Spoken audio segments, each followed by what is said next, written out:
Jharkhand academic council द्वारा आयोजित matric एवं इंटरमीडिएट बोर्ड परीक्षा 2026 के शांतिपूर्ण, निष्पक्ष और कदाचार मुक्त संचालन को लेकर गिरिडीह जिला प्रशासन ने तैयारियां तेज कर दी हैं। उपायुक्त रामनिवास यादव की अध्यक्षता में समाहरणालय में एक उच्च स्तरीय समीक्षा बैठक आयोजित की गई, जिसमें सभी अनुमंडल पदाधिकारी, प्रखंड विकास पदाधिकारी, अंचलाधिकारी और संबंधित जिला स्तरीय पदाधिकारी शामिल हुए।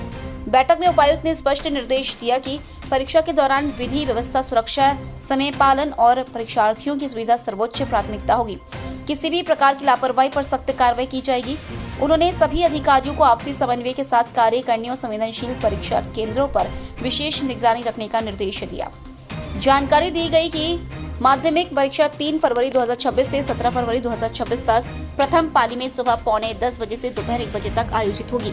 वहीं इंटरमीडिएट परीक्षा 3 फरवरी 2026 से 23 फरवरी 2026 तक द्वितीय पाली में दोपहर 2 बजे से शाम 5:15 बजे तक संचालित की जाएगी। परीक्षा केंद्रों पर स्टैटिक दंडाधिकारी की प्रतिनियुक्ति के साथ पर्याप्त संख्या में पुलिस बल की तैनाती की जाएगी। कदाचार रोकने के लिए फ्लाइंग स्क्वाड, सीसीटीवी निगरानी, प्रवेश निकास नियंत्रण एवं आकस्मिक नियंत्रण व्यवस्था को प्रभावी रखने के निर्देश दिए गए।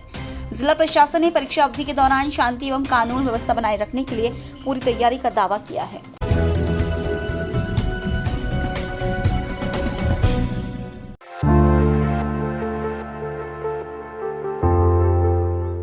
गिरिडीह में 5 दिवसीय बैंकिंग उत्सव लागू करने की मांग को लेकर United forum of bank unions के आह्वान पर मंगलवार को बैंक कर्मियों ने अखिल भारतीय 1 दिवसीय हड़ताल की। हड़ताल का व्यापक असर गिरिडीह जिले में देखने को मिला, जहां सरकारी और निजी क्षेत्र के सभी बैंक पूरी तरह बंद रहे। सार्वजनिक क्षेत्र के बैंक, क्षेत्रीय ग्रामीण बैंक, सहकारी बैंक और निजी बैंकों के कर्मचारी व अधिकारी हड़ताल में शामिल हुए। हड़ताल के चलते बैंक शाखाओं और प्रशासनिक कार्यालयों में कामकाज पूरी तरह ठप रहा। बैंक परिसरों के बाहर बैंक कर्मियों ने जोरदार प्रदर्शन किया और धरना देकर सरकार के खिलाफ नारेबाजी की। प्रदर्शन में महिला बैंक कर्मियों की भागीदारी भी उल्लेखनीय रही। बैंक यूनियनों का कहना है कि पिछले 2 महीनों से देश भर में चरणबद्ध आंदोलन किए जा रहे थे, लेकिन केंद्र सरकार की ओर से कोई ठोस पहल नहीं हुई। मजबूर होकर लगभग 8 लाख बैंक कर्मियों को हड़ताल पर जाना पड़ा। यूनियनों ने आरोप लगाया कि सरकार मांगों पर विचार करने की बजाय धमकी भरा रवैया अपना रही है, जो कर्मचारियों के साथ अन्याय है। यूनियन नेताओं ने बताया कि देश में reserve bank, NABARD, SEBI, stock exchange, बीमा क्षेत्र, आईटी कंपनियों, सार्वजनिक उपक्रमों, सरकारी मंत्रालयों और न्यायालयों में पहले से ही 5 दिवसीय कार्य सप्ताह लागू है, लेकिन वाणिज्य बैंकों में अब तक इसे लागू नहीं किया गया है। इससे कर्मचारियों के स्वास्थ्य और कार्य जीवन संतुलन पर प्रतिकूल प्रभाव पड़ रहा है। सबसे महत्वपूर्ण मुद्दा यह है कि 8 मार्च 2024 को इंडियन बैंक एसोसिएशन और यूएफबीयू के बीच लिखित समझौता होने के बावजूद 5 दिवसीय बैंकिंग सप्ताह लागू नहीं हुआ। यूनियनों ने चेतावनी दी कि मांगे पूरी नहीं होने पर आंदोलन और तेज किया जाएगा। हड़ताल में पवन कुमार बरनवाल, दीपक कुमार, दिलीप कुमार, बिजामिन मुर्मू, देवराज आनंद, जुबेर आलम, अजय आनंद और शिखा सिंह सहित बड़ी संख्या में बैंक कर्मी शामिल रहे।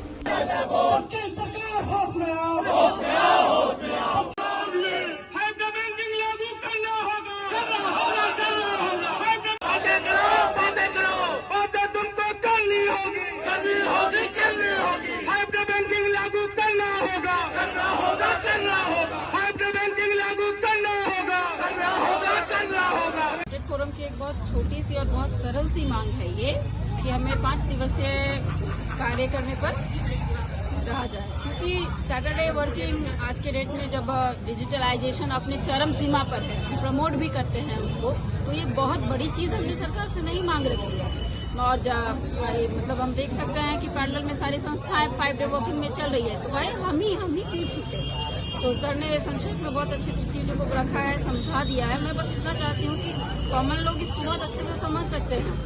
सबसे पहले तो सभी को जोहार। हमारा मांग जो है ये बहुत पुराना मांग है, ये आज की मांग नहीं है। ये हम लोगों की बहुत दिनों से ये हम लोग मांग कर रहे थे 5 डेज बैंकिंग की। आज हम लोग 5 डेज बैंकिंग की डिमांड कर रहे हैं। ये हमारी हड़ताल सिर्फ और सिर्फ एक ही एजेंडे पे है, 5 डेज बैंकिंग।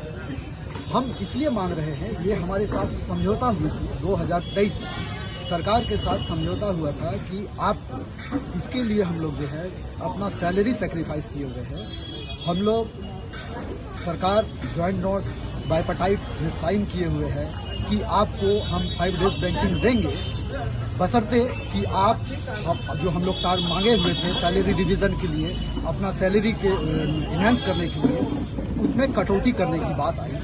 कहा गया कि आप अगर आपको 5 डेज बैंकिंग दे देते हैं तो आपको सैलरी जो है हम जिस पे बोल रहे हैं आपको जितना परसेंटेज थे आप उतना पे कर लीजिए तो आपको हम 5 डेज बैंकिंग दे देंगे। ये सरकार का वादा था और सरकार जो है इसमें साइन भी किए हुए हैं। सरकार मतलब सरकार और बैंक के बीच IBA होता है।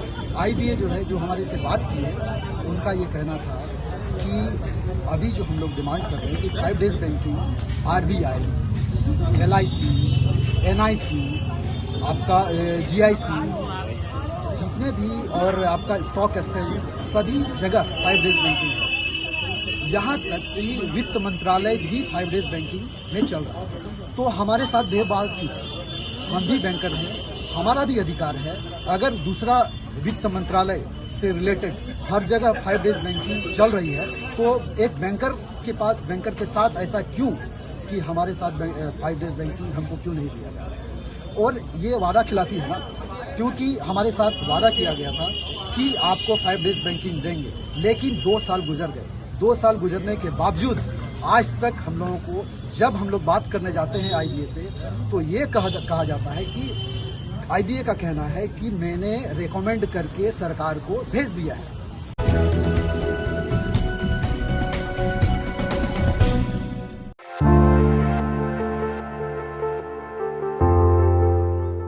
विश्वविद्यालय अनुदान आयोग द्वारा प्रस्तावित और लागू किए गए भेदभाव निषेध विनियमों को लेकर स्वर्ण एकता मंच गिरिडीह ने गंभीर आपत्ति जताई है।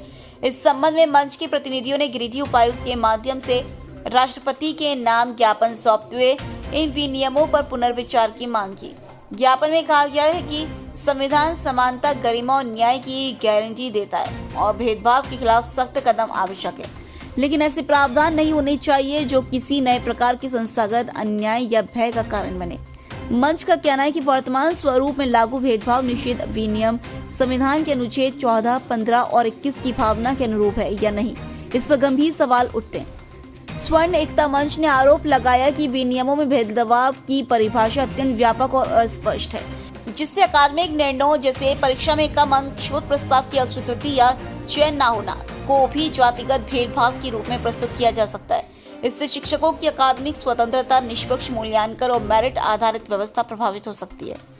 मंच ने यह भी आशंका जताई है कि शिकायत निवारण प्रक्रिया में पूर्व दोषारोपण की प्रवृत्ति विकसित हो सकती है, जो प्राकृतिक न्याय के सिद्धांतों की विपरीत है।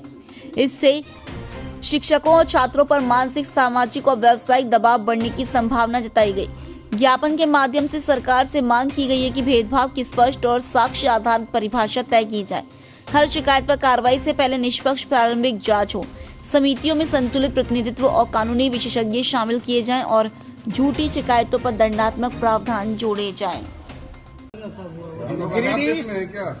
गिरिडीह स्वर्ण समाज की ओर से आज उपायुक्त को हम लोग ज्ञापन देने जा रहे हैं। उपायुक्त के माध्यम से राष्ट्रपति तक अपनी संदेश को पहुंचाने जा रहे हैं कि जो UGC नियमावली बनी है वो पूरी तरह से असंवैधानिक है।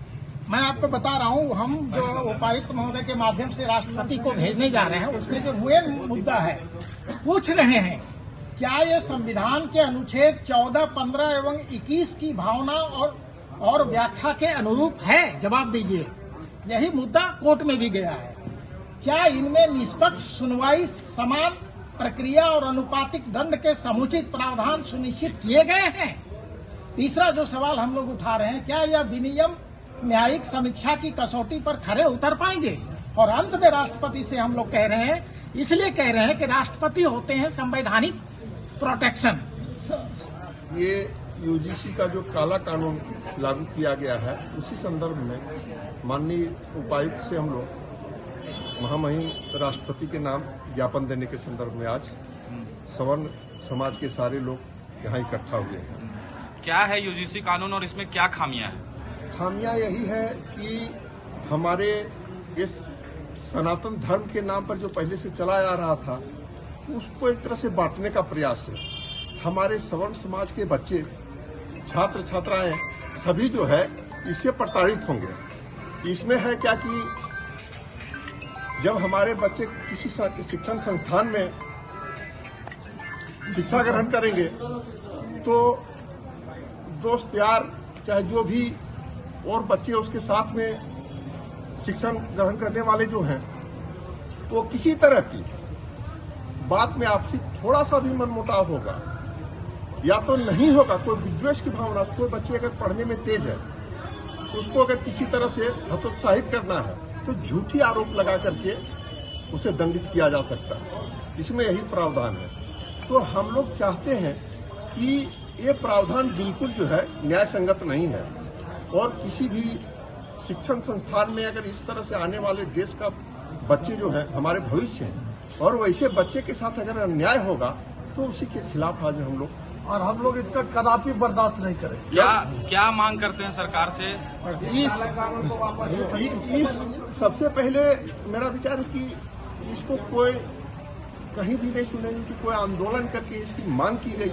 ये तो मैंने राजनीतिक उद्देश्य के लिए या समाज को बांटने के लिए जो भाईचारा हमारे एक दूसरे के बीच जो बना हुआ था उसे बांटने का प्रयास है। इसे वापस किया जाए। अगर इसे लगता है कि नहीं इसकी आवश्यकता है।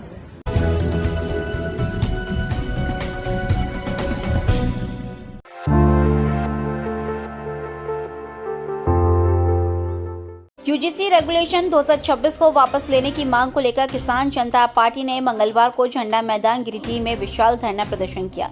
इस दौरान पार्टी कार्यकर्ताओं ने शहर में प्रदर्शन कर केंद्र सरकार की नीतियों के खिलाफ जमकर नारेबाजी की। धरना को संबोधित करते हुए किसान जनता पार्टी के केंद्रीय कमेटी अध्यक्ष सह अधिवक्ता अवधेश कुमार सिंह ने कहा कि भारतीय जनता पार्टी शुरू से ही समाज को बांटने की राजनीति करती रही है। अब यूजीसी रेगुलेशन 2026 के जरिए शिक्षा के क्षेत्र में भी अनुसूचित जाति, अनुसूचित जनजाति, ओबीसी और सामान्य वर्ग के बीच नफरत का बीज बोया जा रहा है। उन्होंने कहा कि यदि आज इसका विरोध नहीं किया गया तो देश की एकता और सामाजिक सौहार्द को गंभीर खतरा पैदा हो सकता है। पार्टी के पूर्व कार्यकारी अध्यक्ष जोगेश्वर ठाकुर ने कहा कि ओबीसी समाज हमेशा भाईचारे में विश्वास करता है और किसी भी कीमत पर इस रेगुलेशन को वापस कराना ही पार्टी का लक्ष्य है। संयोजक दासू मुर्मू और संस्थापक सदस्य बटू मरांडी ने कहा कि आदिवासी, दलित और किसान समाज आपसी एकता बनाए रखना चाहता है, लेकिन भाजपा की नीतियां छात्रों को जाति के नाम पर बांटने का काम कर रही है, जिसे कभी स्वीकार नहीं किया जाएगा। धरना प्रदर्शन में विजय सिंह, जहांगीर अंसारी, शंभू राय, विकेश राय, छत्रधारी सिंह, जसनीता मरांडी, रीना टूडो, थाम्भी मंडल, घनश्याम पंडित, मालती देवी, ममता कुमारी, बिबियाना मरांडी, बेजुल हासंदा, महादेव विश्वकर्मा, दीपक ठाकुर सहित सैकड़ों महिला पुरुष शामिल हुए।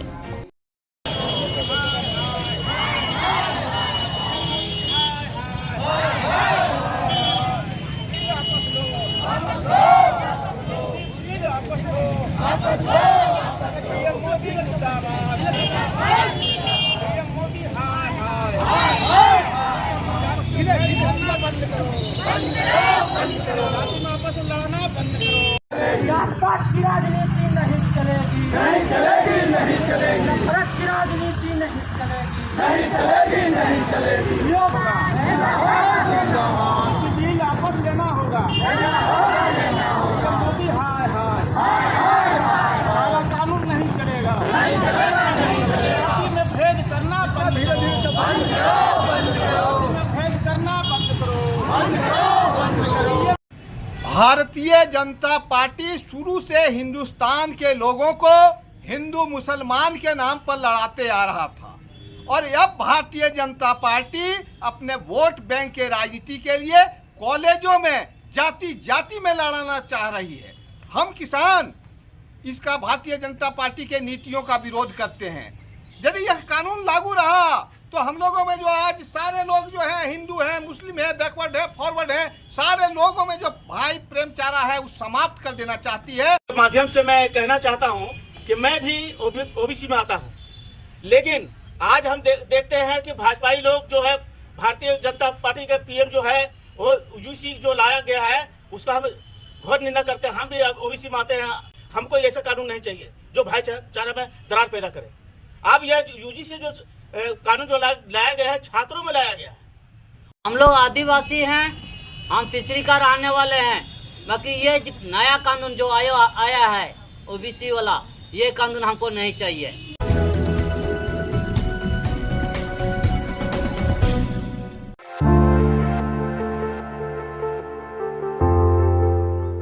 गिरिडीह के बनियाडीह क्षेत्र स्थित कोलियल क्लब परिसर में सरस्वती पूजा के समापन के बाद मंगलवार को माता की प्रतिमा विसर्जन शांतिपूर्ण माहौल में कराया गया। प्रतिमा को पूरे बनियाडीह क्षेत्र का भ्रमण कराते हुए बिजली तालाब तक ले जाया गया, जहां विधिवत विसर्जन संपन्न हुआ। विसर्जन यात्रा के दौरान श्रद्धालु भक्तिभाव के साथ शामिल रहे। ढोल नगाड़ों धार्मिक जयकारों के बीच प्रतिमा को क्षेत्र के विभिन्न मार्गों से गुजारते हुए बिजली तालाब पहुंचाया गया। आयोजन के दौरान स्थानीय लोगों का अच्छा सहयोग देखने को मिला। व्यवस्था बनाए रखने के लिए आयोजकों की ओर से स्वयंसेवकों की तैनाती की गई थी। वहीं सुरक्षा व्यवस्था को लेकर प्रशासनिक स्तर पर भी निगरानी रखी गई। पूरे कार्यक्रम के दौरान माहौल सौहार्दपूर्ण बना रहा। स्थानीय लोगों ने बताया कि हर वर्ष की तरह इस बार भी सरस्वती पूजा के बाद परंपरागत तरीके से माता प्रतिमा विसर्जन कराया गया, जिसमें बड़ी संख्या में श्रद्धालुओं ने सहभागिता की।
लंबे इंतजार के बाद आखिरकार वह घड़ी आ ही गई जिसका वर्षों इंतजार किया जा रहा था। मंगलवार को नगर निकाय चुनाव का शंखनाद हो गया। वहीं शंखनाद के साथ ही गिरिडीह में नगर निकाय चुनाव की प्रक्रिया शुरू हो चुकी है। इस बाबत जिला निर्वाचन पदाधिकारी सह उपायुक्त रामनिवास यादव ने समरणालय सभागार में आयोजित प्रेस वार्ता के दौरान चुनाव से जुड़ी पूरी जानकारी साझा की। उन्होंने बताया कि गिरिडीह जिले के 3 नगर निकाय क्षेत्रों में 23 फरवरी 2026 को मतदान कराया जाएगा, जबकि 27 फरवरी को मतगणना के बाद परिणाम घोषित किए जाएंगे। मतदान सुबह 7 बजे से शाम 5 बजे तक होगा। इस चुनाव में नोटा का विकल्प उपलब्ध नहीं रहेगा। चुनाव की घोषणा के साथ ही संबंधित नगर निकाय क्षेत्रों में आदर्श आचार संहिता लागू कर दी गई है। उपायुक्त ने बताया कि 28 जनवरी 2026 को निर्वाचन की अधिसूचना प्रकाशित की जाएगी। 29 जनवरी से 4 फरवरी तक प्रत्याशी नामांकन दाखिल कर सकेंगे। पूरी चुनावी प्रक्रिया 28 जनवरी से 27 फरवरी 2026 तक संपन्न कराई जाएगी। मतदाता आंकड़ों की जानकारी देते हुए उन्होंने बताया गया कि बड़की सरैया नगर पंचायत में कुल 12 वार्ड हैं, जहां 14,436 मतदाता हैं। धनवाड़ नगर पंचायत में 11 वार्ड हैं, यहाँ कुल 12,396 मतदाता हैं। वहीं गिरिडीह नगर निगम के 36 वार्डों में कुल 1,50,992 महिला एवं पुरुष मतदाता अपने मताधिकार का प्रयोग करेंगे। आरक्षण व्यवस्था के तहत गिरिडीह नगर निगम में महापौर पद अनुसूचित जाति के लिए आरक्षित किया गया, जबकि बड़की सरैया और धनवाड़ नगर पंचायत में अध्यक्ष पद महिला अनारक्षित के लिए आरक्षित रहेगा। चुनाव बैलेट पेपर के माध्यम से कराया जाएगा।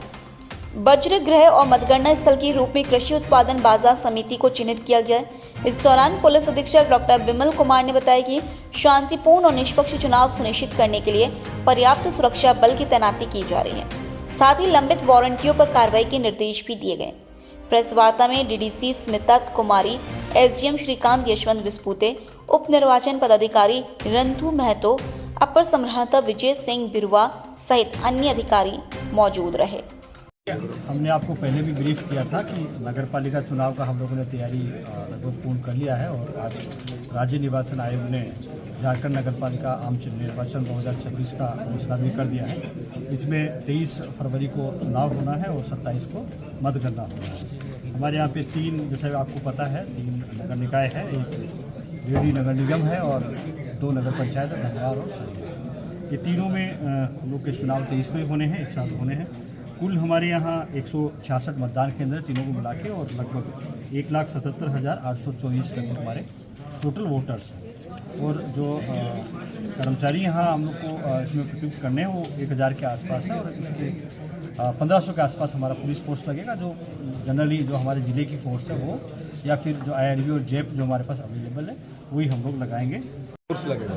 देखिए जो भी बूथ का नंबर्स है उसमें जो भी हम लोग को गाइडलाइन उस पर आ रहा है उसके हिसाब से हम लोग फोर्सेस का प्रतिनिधित्व करेंगे, क्योंकि इंटरनल मोबिलाइजेशन इसमें रहता है। हम लोग का जो भी अपना इंटरनल फोर्सेस है उसमें हम लोग कोशिश करेंगे और जो भी पदाधिकारी और कर्मी उसमें लगाएं। उसके अलावा जो भी चेक नाका लगाना हो या और भी जो भी डायरेक्शंस हैं वारंटी को लेके या और भी जो भी आयोग के डायरेक्शंस हैं उसको लेके हम लोग कंप्लायंस करेंगे।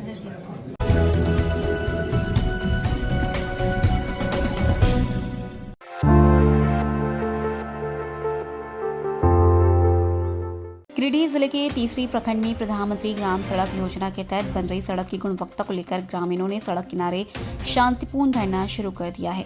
ये धरना 27 जनवरी से थम्बाचक फॉरेस्ट नर्सरी के पास समाज सेवी राजकुमार शर्मा के नेतृत्व में चल रहा है।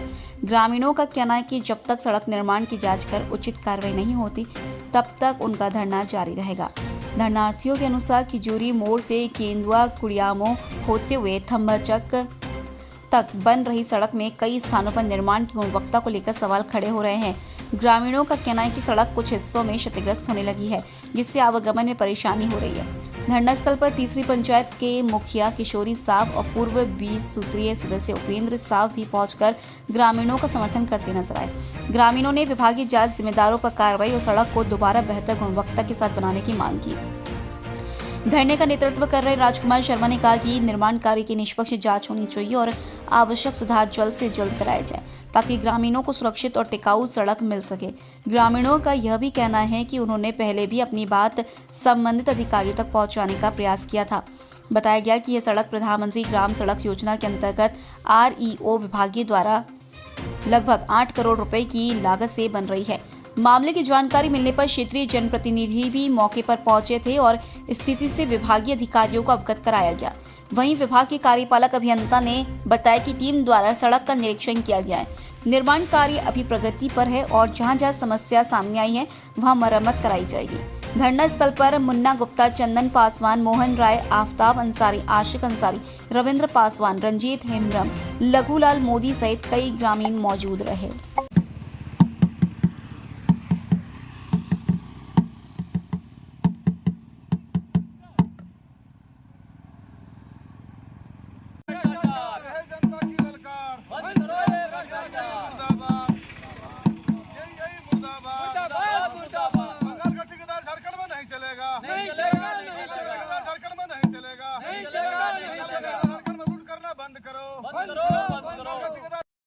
राजकुमार शर्मा नाम हुआ हमारा।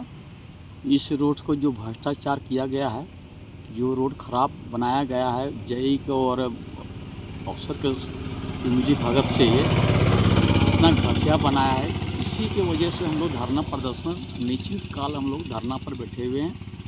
और ज़रूरत पड़ेगा नहीं सुनवाई किया गया तो फिर हम लोग निश्चित काल भूख हड़ताल में भी बैठ जाएंगे।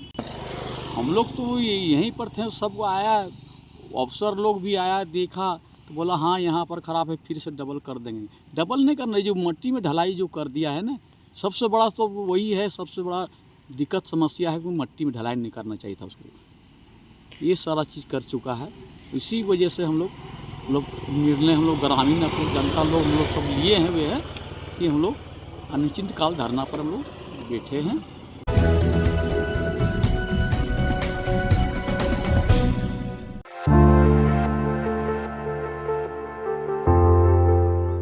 गिरिडीह समाहरणालय स्थित कार्यालय कक्ष में मंगलवार को उपायुक्त रामनिवास यादव की अध्यक्षता में जनता दरबार का आयोजन किया गया। इस दौरान जिले के विभिन्न प्रखंडों से पहुंचे नागरिकों ने अपनी समस्याएं उपायुक्त के समक्ष रखा। उपायुक्त ने एक एक कर सभी आवेदकों की बात सुनी और संबंधित विभागीय पदाधिकारियों को आवश्यक दिशा निर्देश दिए। उपायुक्त ने कहा कि जनता दरबार प्रशासन और आम नागरिकों के बीच संवाद का सशक्त माध्यम है। इससे न केवल समस्याओं का प्रत्यक्ष समाधान होता है बल्कि प्रशासनिक व्यवस्था पर लोगों का भरोसा भी मजबूत होता है। आज के जनता दरबार में 100 से अधिक आवेदन प्राप्त हुए, जिसमें भूमि विवाद, पेंशन, पारिवारिक विषय, रोजगार, सामाजिक सुरक्षा, आवास और राशन कार्ड से जुड़े मामले प्रमुख रहे। कई मामलों का निष्पादन मौके पर ही कर दिया गया। उपायुक्त ने सभी संबंधित अधिकारियों को निर्देश दिया कि प्राप्त आवेदनों पर संवेदनशीलता के साथ त्वरित कार्रवाई करें ताकि लोगों को अनावश्यक परेशानी ना हो। साथ ही प्रत्येक आवेदन पर की गई कार्रवाई की रिपोर्ट 1 सप्ताह के भीतर जन समाधान पोर्टल पर अपलोड करने का निर्देश दिया गया। उन्होंने स्पष्ट किया कि जनता की समस्याओं को सुनना और उसका समयबद्ध समाधान करना प्रशासन की प्राथमिक जिम्मेदारी है और इस दिशा में किसी प्रकार की लापरवाही स्वीकार नहीं की जाएगी।